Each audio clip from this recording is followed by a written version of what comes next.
The X Zone Radio Show is heard on radio broadcast affiliates worldwide, including AM 580 CFRA in Ottawa, Ontario, Canada.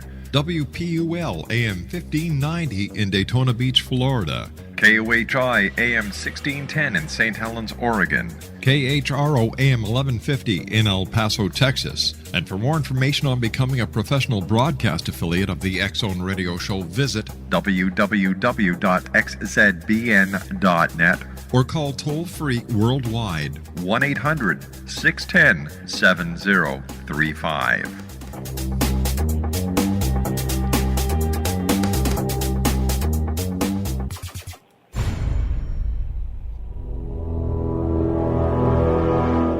The X Zone radio and TV show is largely an opinion talk show. All opinions, comments, or statements of fact expressed by Rob McConnell's guests are strictly their own and are not to be construed as those of the X Zone radio and TV show or in any manner endorsed by Rob McConnell, Relmar McConnell Media Company, Talkstar Radio Network, its affiliated stations, or employees.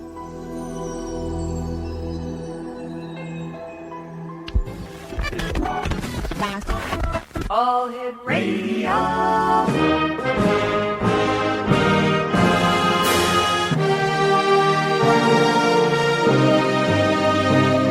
Welcome to the X Zone, a place where fact is fiction and fiction is reality. Now, here's your host, Rob McConnell.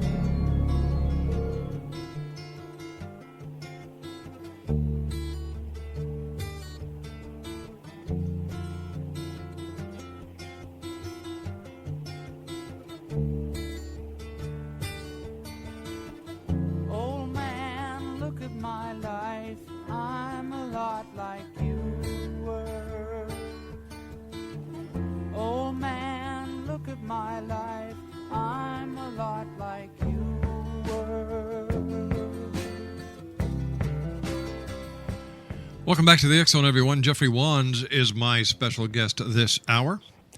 We're going to be talking to Jeffrey about Knock and the Door Will Open, 6 Keys to Mastering the Art of Living.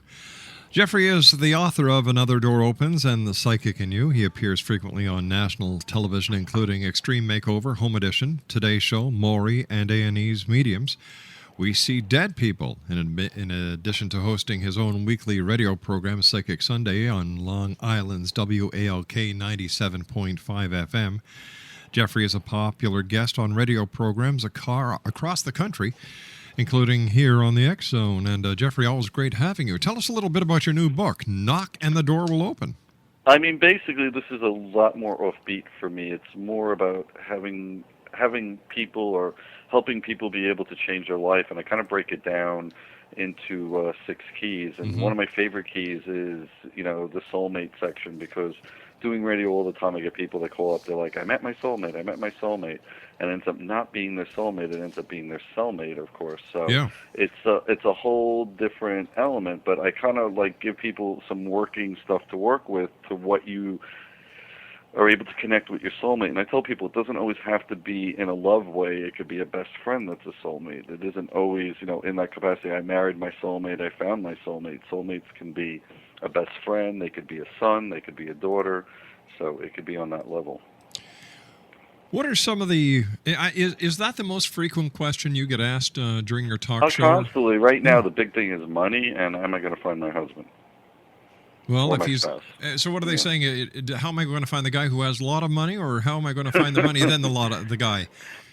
Usually it's more like, how do I find the guy? And I tell people it's intention. And my belief system is what you put out, you receive. So if you put out negative energy, you're going to keep finding patterns in your life where you keep repeating things. And it becomes, a very dominant factor. And I tell people, I've had stuff, perfect example of this with the soulmate thing.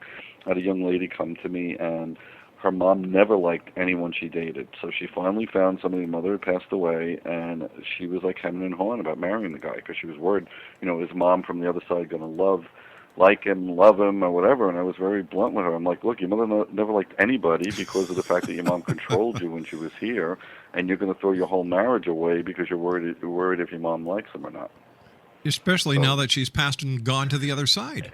Exactly, and those are all things that I've come across with different patterns with people where they have such a hard time releasing this and letting this go and being able to move ahead. Jeffrey, stand by. You and I have to take a 2-minute commercial break. Thanks for joining us tonight.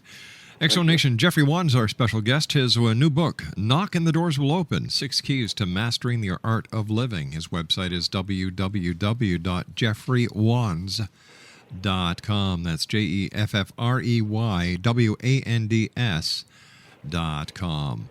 1-800-610-7035, toll-free worldwide. Email exxon@exxonradiotv.com.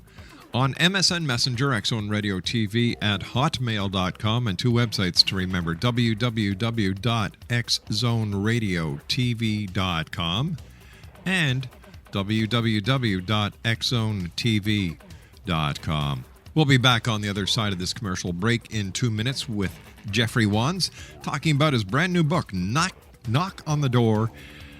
Let's try this again. Knock and the Door Will Open, 6 Keys to Mastering the Art of Living. My name's Rob McConnell. This is the X Zone. Back in 2. Don't go away.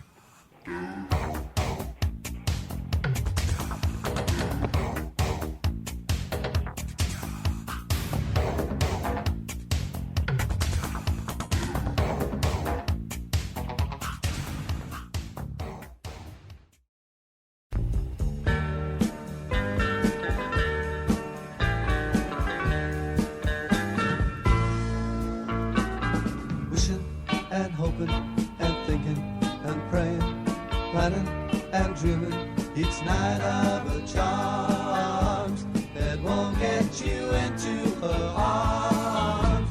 So if you're looking to find love, you can share.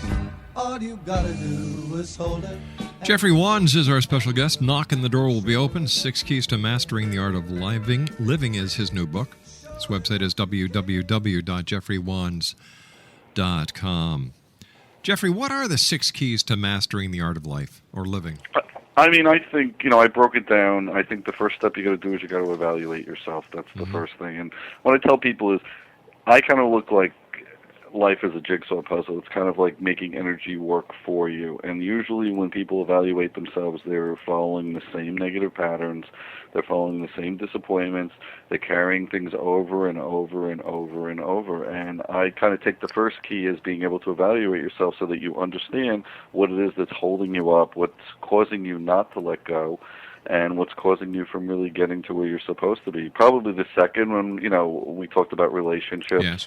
The idea of bringing in your optimum partner, that would be the second key. The third key would be making sure your home is your castle. That's one of my favorites. I'm sure if we looked at your desk and my desk, we'd find a pile of papers and books and everything else, and that's not good. And I tell people it's like you want to make your home a reflection of who you are. Even if you don't have a lot of money and money is an issue, you can make something really be appealing, and that creates energy, and that's, the third key. The fourth key is really about learning to bring prosperity into your life. I have people that I get, and they say, I don't understand why I never have money and things never go my way, and they have this constant negativity. It's like, having a rain cloud over your head, and you're just expecting the worst, and you're attracting the worst, and then the worst becomes an issue, and this is all part of it. So that key is number 4, which would bring more prosperity into your life. I think that the fifth key, which a lot of people get away from, and I'm not necessarily endorsing any particular religion, but I tell people we don't have enough spiritual strength. We don't have enough faith with things that things are going to work themselves out, and that would be the fifth key. And then the sixth key is trying to find a nice, healthy balance in your emotional and your physical life. So to me, those are the 6 major keys of living, which are the things that you should be doing and practicing to get your life to where you want it to be. Let's say that you've got someone who is in a relationship and they're positive. They go out and they schlep their work 5 days of the week. They go to church on Sunday. They're spiritual. They keep their house as best as possible based on financial restraints, that everyone is very well aware of these days. However, the girl or the guy of their dream, the person that they believe is their soulmate, is negative. He can't do nothing right. She can't do nothing right. And there's constant negativity on one side. How does this affect the person who we said should be positive, to have a positive outlook? I think the first thing to do is when you're evaluating yourself and you're getting to the soulmate part next, you would look at this and say, hey, what do I see that's a pattern? Well, my dad was real negative, so who did I marry? I married my dad, okay? So my dad was always half empty with the glass, always expecting the worst. So it's like once you can evaluate it, then you can maybe point it out and make that person make some changes to turn it around, because I tell people it's energy, and if you can constantly put out this negativity, it's like yin and yang, you're going to get that negativeness back. And usually I find it to be when I look at the patterns of a person and I'm sitting with somebody, I'll see right away, well, oh my God, your dad was this person. He never took chances. He never did this. Yeah, he was a union worker. He was a good guy, but he had opportunities to go in his own business. He was always afraid. He was this, he was that. And now look what I created. I created, the same life with a different man. And it's that element of being able to change that, and that would be my approach, which is saying, hey, how can I help this person get out of their own way? And that's where you evaluate it. So you could say, what the first step is maybe I'll, look at this and say, I'll make a goal right now and say, I see myself in this new job. This is the most ideal job that I could ever possibly have. So here I am, I'm working, in the union, but maybe I'll start doing, the side work, and the side work's going to lead me into my own business, and the own business is going to bring me into success. So it's just a whole mindset, which is just helping people, not get in their own way. Jeffrey, people are very poor at evaluating themselves. How do you get a person how do you get a person to be totally honest? Well, I think I put a little bit of a work thing in the book, which is just basically saying, if you catch yourself constantly doing the same thing, I think that's where you got to be honest. Like, you sit down and say, well, what am I happy, doing what I do? For me personally, I love what I do. I mean, I have my moments where, you want to smack people in the head and say, hey, you didn't hear what I'm saying to you. Mom's saying that she's okay, and Mom's moved on, and you need to stop feeling guilty about the fact that you wouldn't let Mom go. So, I mean, these are all parts. But you go through your list. It's like you look at what's around you. I tell people, you attract what's in your world. So if you're dissatisfied with your world, then that's because you're bringing, the wrong people in your life, and that's what you got to change. So these are all parts of it. So, I mean, the easiest way is to make a list. I have it in the book. Sit down and make a basic list and say, you know what? I love my wife. I have great kids. I have great people around me, but I don't necessarily like the friends. I don't necessarily like the people that I hang out with. So you could change that. It's all a mindset. How does one bring more prosperity into their life? I think, I have always told people to follow a path, which is basically you set goals and you set structure and you set things up and you keep working it until it falls into place. And probably the most famous example of that is a very, very famous singer, and she was like up against the wall. She hit everything humanly possible that would stop her from being successful. Well, now 10 platinum records later, she's super successful all over the map and all over the world. So the point was that she never lost her focus of what her dream was.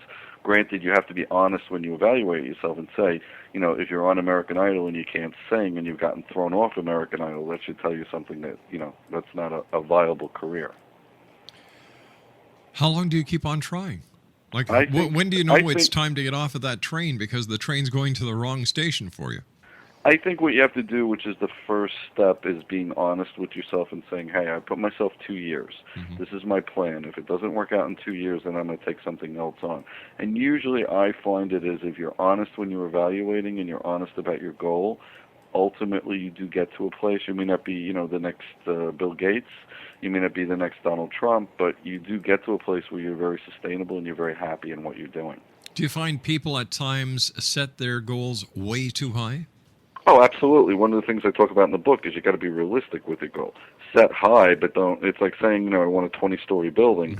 Don't set it for the Chicago Towers. That's not realistic right now. It doesn't mean it won't be realistic down the road, but first accomplish the little parts of the puzzle.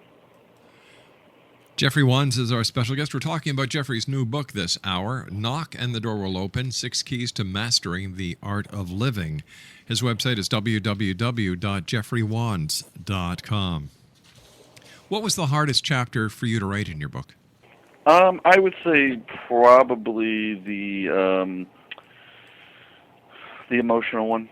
which is, being honest, because I'm probably one of the worst people when it comes to trying to balance, my work and my emotional health and everything else, because I'm such a workaholic, and I always never say no to people, and maybe that was something that I needed to look at to do, and the books kind of helped me, take a different approach to make sure that I'm in a more balanced world. So why did you decide to write this book, Jeff? I thought it was something different. It's something that I live by every day, and I thought it would be an interesting element, because people always ask me, what is it like to do what you do, and how do you live your life every day? And this is like something for me to share so that other people could do it and allow themselves to, maybe share in the riches of the way I do things. How important is it for mom and dad to spend time with the family? I think it's a major thing. I mean, I wasn't as fortunate. I never knew my dad. I grew up without a father, but I had a father role who played a very big role in my life. So I would say most definitely it helps that they're there. I mean, in this day and age, there are so many homes that have both parents working. Right. As long as you pick the time to be quality time, that's what makes the difference. It doesn't have to be 7 days a week, 24 hours a day. It has to be you picking the right times. Why does spirituality play such a big part in, mastering the art of living? I think because people ask me all the time, what is my reference point? Because I get people will come from different religions, and they're like, ooh, I don't know if I can come to you because you're the devil, or, you may be getting the information from the devil. And I tell people, like, the spirituality, we're born spiritual. You don't become spiritual. And it's just learning how to hone it and use it. And I think having the faith is like having the energy. And if you can hone the energy and make the energy work for you, then the sky's the limit. So even in the year 2010, there's still a dogma attached to people who do psychic readings and want to help people? Every time I do national TV, I do get letters from different parts of the United States where, I'm being attacked because they think this is the devil, what I'm doing. Where does the reference to the devil come in? I've yet to see it in any theological book. I don't either, but I wasn't, these are usually one-sided letters, which are bleep, bleep, bleep, and, go screw yourself. So, you're the devil, you're going to hell. So, I've yet to find it either, but I'm not an expert on religion by any means.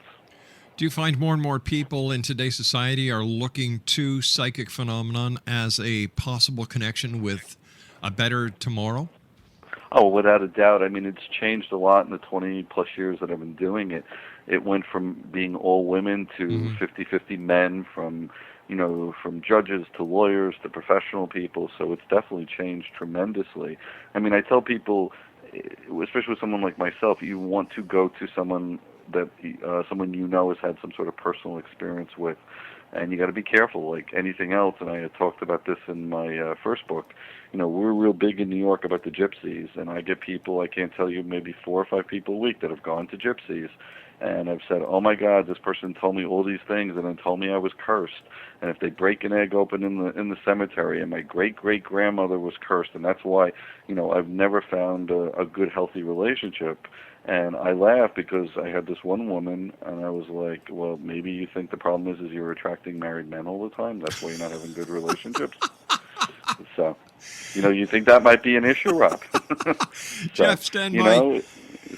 Jeffrey, stand by. You and I have to take a commercial break. Yeah, you've got to love the callers, and you've got to love those people who seek the advice of people like yourself, Jeffrey, who are gifted and who go out of their way to make other people's lives that much better. Jeffrey Wands is our special guest. www.jeffreywands.com. My name is Rob McConnell. This is the X Zone. Don't go away. We'll be back on the other side of the news. You can share. All you gotta do is hold her and kiss her and love her and show her that you care. Show her that you care just for her.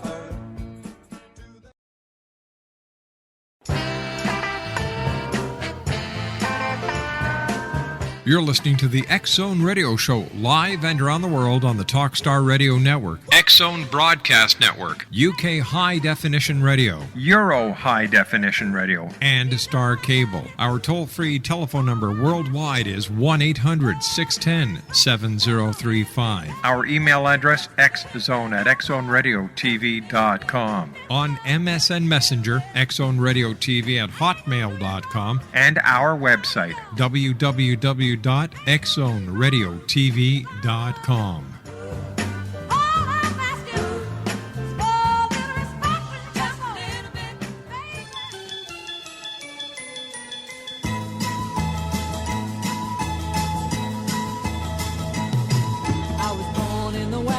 Traveling show. My mama used to dance for the money they'd throw. Papa would do whatever he could. Preach a little gospel, sell a couple bottles of Dr. Good. Gypsies, tramps, and thieves, we'd hear it from the people of the town. They'd call us gypsies, tramps, and thieves. But every night all the men would come around and lay their money down.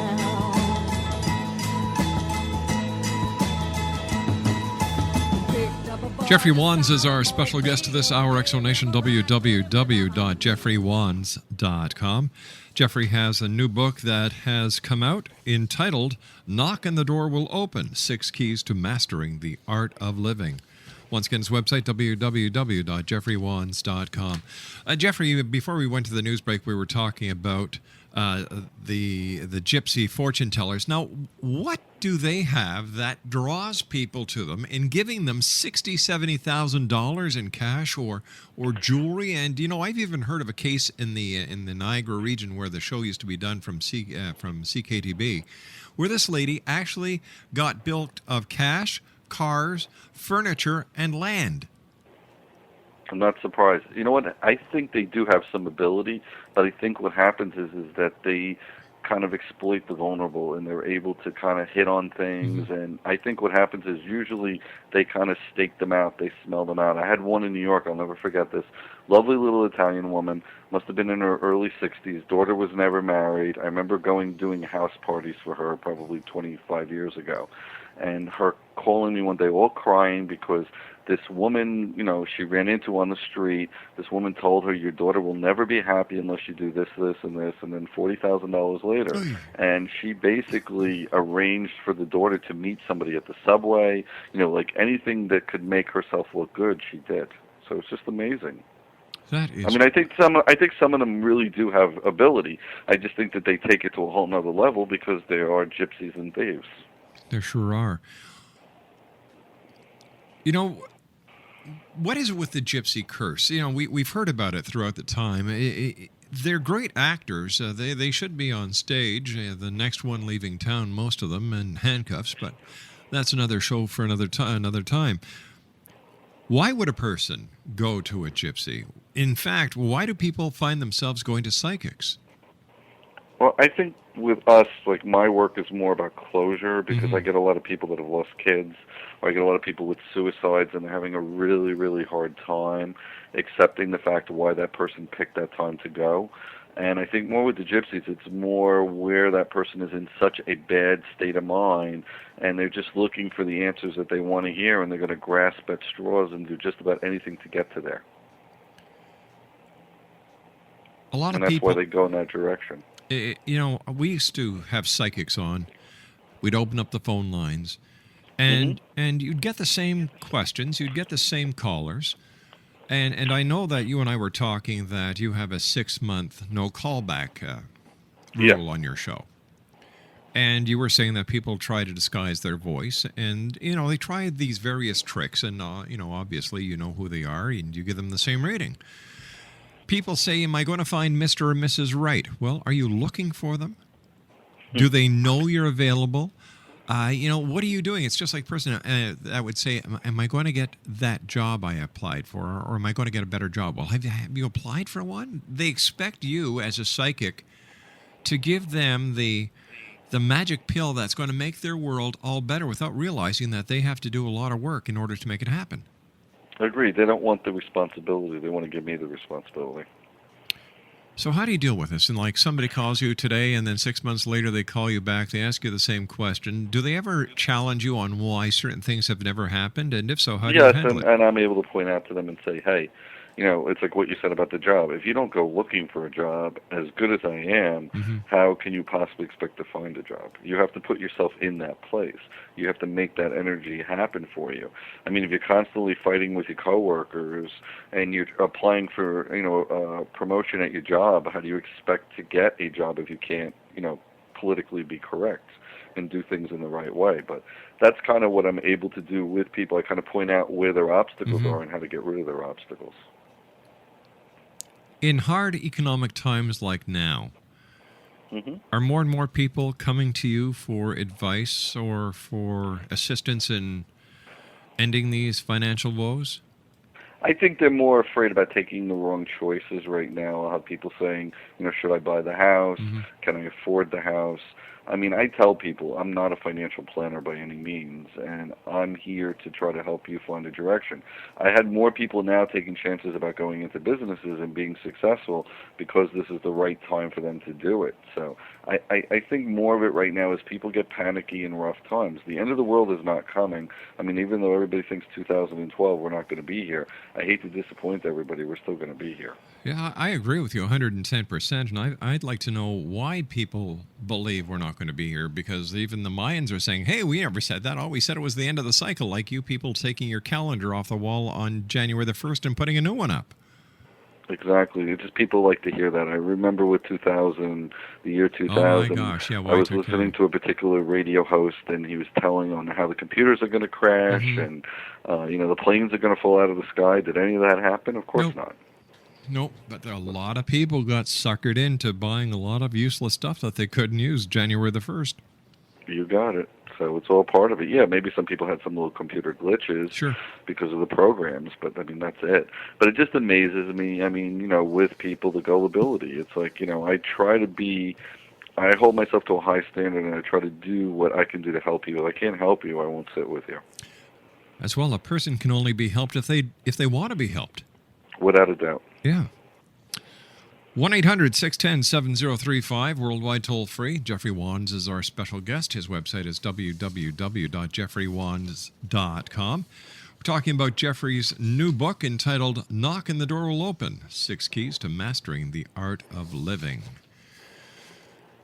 All right, so we've got the 6 keys. How fast do people actually see a turnaround in their life? Does it depend on how hard they work, what they're going to put into it? I think in my experience is anywhere from 2 to 4 months. I mean, it's a process because you got to rework the way you think and the way you're doing things, and I think it's a whole mindset. But I think if you just take the time to appreciate the little things and you work with those things, I've seen people turn their lives around tremendously. I'm not like trying to be a Svengali by any means. What I'm trying to do is just to offer some comfort in a difficult time to help people find their way and not be afraid of that. Let me ask you this, Jeff. What is, in your opinion, the number one block that a person puts before themselves when trying to make or mastering a better life? The fear, which is I can't do it, I'm afraid to do it. It goes back to the self-worth. It goes back to the fact that, oh my God, I don't believe I'm ever going to get to that place. So we're already, it's like people will say, I can't. We're already put a negative out saying you can't do something instead of the fact that you're willing to try something. So that would be the biggest part of this. What are some of the little ones that you find people are able to take care of in a very short period of time and, I'll give you start a on the perfect example. road? I had a woman, phenomenal cook, has been coming to me for years. Wanted to catered all the family functions, done all the stuff, and she was like petrified of doing a catering business and offering her food to the outside world. I said, don't you think already you've done your son's wedding, you've done your, your grandchildren's baptisms, you've done your husband's birthdays, you've done all this stuff. Don't you think right now the world is ready for you because you had friends and family and strangers and everybody else at these parties, and not anyone had any complaints about how wonderful and fantastic your food is. So sure enough, she did that. She started a baking line. She's got a cupcake store, and the rest is history. So it's like it's just so simple sometimes, but just that people don't want to see that. Jeffrey, there's a lot of television shows these days that incorporate psychics with ghost hunting as a professional and very well-respected psychic medium.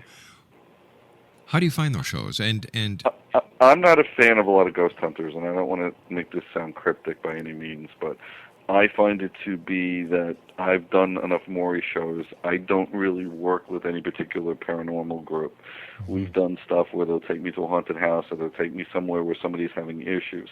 I find it to be, and this is probably a generality, it's probably not fair to say this because I haven't worked with every ghost hunting group. I haven't worked with TAPS, so I can't say from that standpoint, but I find it to be a lot of times they try very hard to just basically get something that they want you to buy that's real. And I mean, to me, I've been to enough haunted places, I've been to enough things to know, what's real and what's not.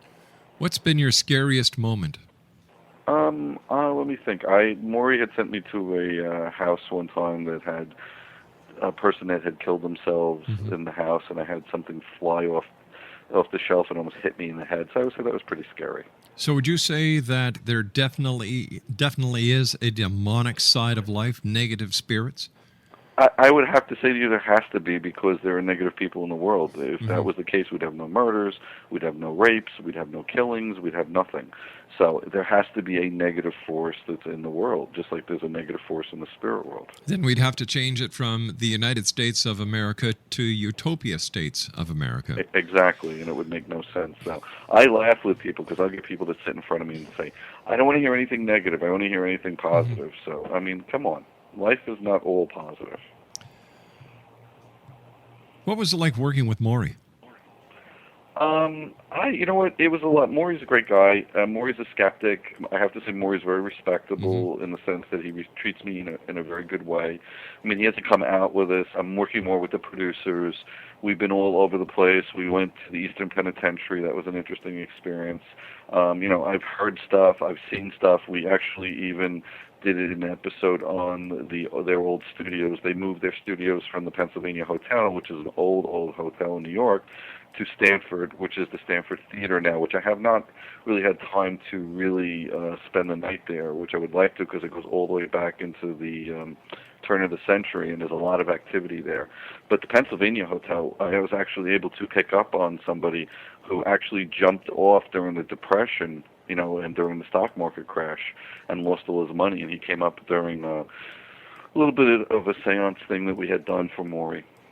So it was kind of cool because he gave me his name, and we were able to. The producers were able to locate it online, and when he died, and I'd given all the details. How do you feel when you help bring closure to a family? I think it's one of the most wonderful things in the world. Probably the hardest part of my job would be with kids. Yeah. I'm a dad. I have 2 boys. My greatest fear as a dad is losing my kids, just like I would be when I have people that sit before me. I mean, yes, there is human error sometimes. You get people that shouldn't die, that do die, and, you get into that element. But I would say, when somebody comes back to you a year from now or 2 years from now and says, you know what, you really helped me get through a bad time. You brought closure. I'm able to function. I lost my son, and, because of you. And I'm like, I always tell people, it's not so much me, it's the message. It's who comes through.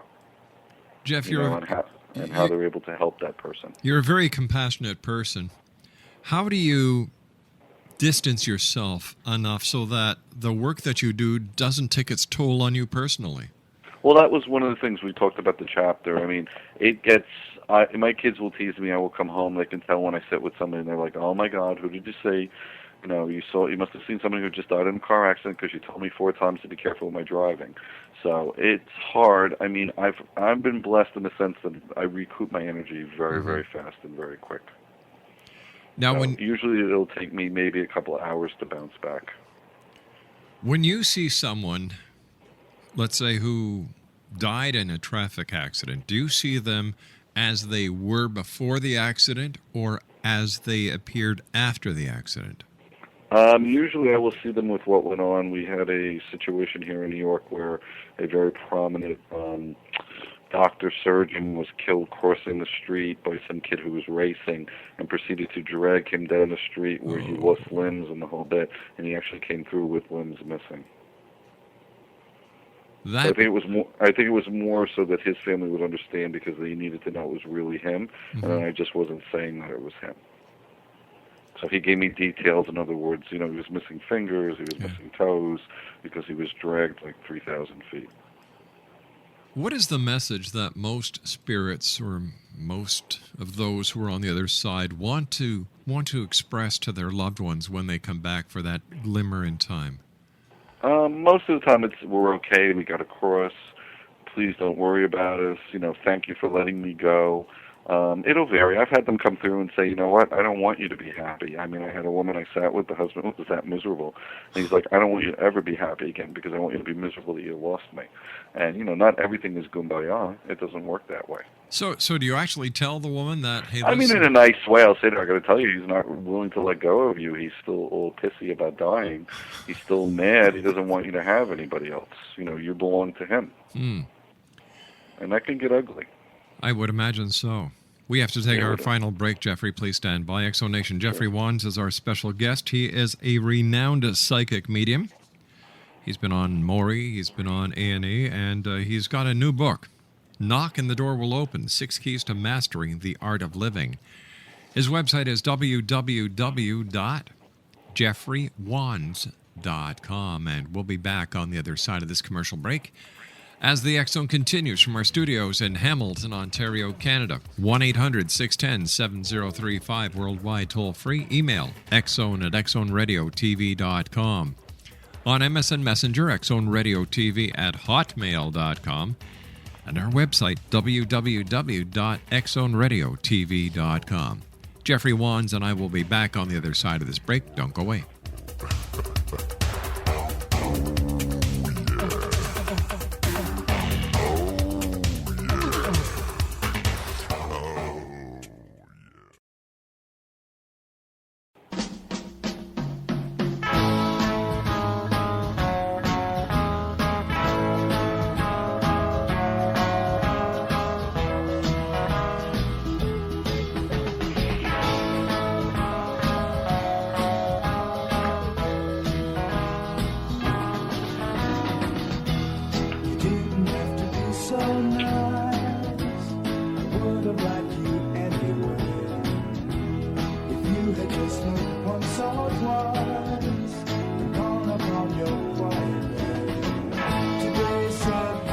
And welcome back, everyone. Jeffrey Wands is our special guest, www.jeffreywands.com. Jeffrey, as a psychic medium, has there ever been the time when you just had a hard time keeping it straight and serious with someone? That we're not talking about the people who might get under your skin, but the people who just are way out there. How do you deal with it? I mean, I'm not to pick on anybody. I had a woman one time that came and she was convinced that she was abducted, and I was just laughing. I'm like, saying to myself, you know what? You don't need to believe that. You need to go get some psychological help, because you're convinced that, the little green men have picked you up and taken you to the promised land. And, you get things like that. I mean, I can't say I don't doubt the existence of UFOs. I don't, doubt the existence of intelligent life out there. I haven't experienced it, so I'm not going to sit here and tell you I'm an expert. But, you get stuff like that. I've had other people that have come that unfortunately have had mental illness, and they are so convinced that, the government conspiracy and the government is watching them, and it's just sad. I mean, it's kind of like you laugh and then it's sad. It's two extremes. There are a lot of want-to-be psychic mediums out there these days, Jeffrey, and of course you can find tons of them on the largest septic receptacle ever created by mankind, the Internet these days. This is true. What advice do you have for people when and if they're unable to get a reading from you for one reason or another? and they decide to go somewhere else. What are some of the red flags they should watch out for? I mean, first of all, the person starts asking you questions. That's the first one. I've had people say to me, well, I went to this person, he asked me who died and who you want to reach. I mean, when I do my groups, I go directly to the individual. I don't say, hey, I'm over in this area. I go and say, I have this gentleman standing here, he's your dad, blah, blah, blah, and I go directly in that way. But, I mean, everybody works differently. I think the more important thing is I would be cautious of anyone who advertises. That would be the key. I think advertising meaning like, you see these Google ads or things like that where, it's the psychic hotlines, a minute 99 and, Madame Zola or whatever it is will answer your questions. I think you got to be careful with that stuff. Oh, yeah, I forget which news network did an expose on the psychic hotlines, and the vast majority of these people who are manning the lines never had a psychic experience, and they weren't psychics. They were just people who needed a job. Agreed, and that doesn't surprise me. And unfortunately, in the times right now, I find it, especially up in the New York area, there are a lot of people that are putting their shingles out that really shouldn't be doing this. Well, Jeffrey, I'm glad you're there doing what you do, and you're one of the guys that I go to for a psychic reading. We've had a lot on the show that I'd never have back, but you, my friend, are always more than welcomed here. Well, thank you, Rob. I appreciate that. Jeffrey, let our listeners know where they can get a copy of your book and how they can contact you for a reading. Sure. If you go up to my website, it's Jeffrey Wands, and it's WANDS.com. The book is available on Amazon or Barnes & Noble, and I'm actually looking into maybe doing a little tour up in Canada, considering that I have some Canadian blood in me, so I think it's about time. Yeah, you'll have to come up here, and we'll go down to the Stony Creek ice cream store together. I would love. I'll buy, too, because right. you made me think about it. Jeffrey Wands, thanks very much for joining us. Always a great pleasure talking to you. Continued success. You too, Rob. Thank you so much. Bye-bye, Jeffrey. Jeffrey Wands has been my guest this hour, X-Zone. And once again, his website is www.jeffreywands.com. His book is entitled, Knock and the Door Will Open, 6 Keys to Mastering the Art of Living. It's available on his website or Amazon.com. I'll be back on the other side of this commercial break with the news as the X-Zone continues from our studios in beautiful Hamilton, Ontario, Canada. Don't go away.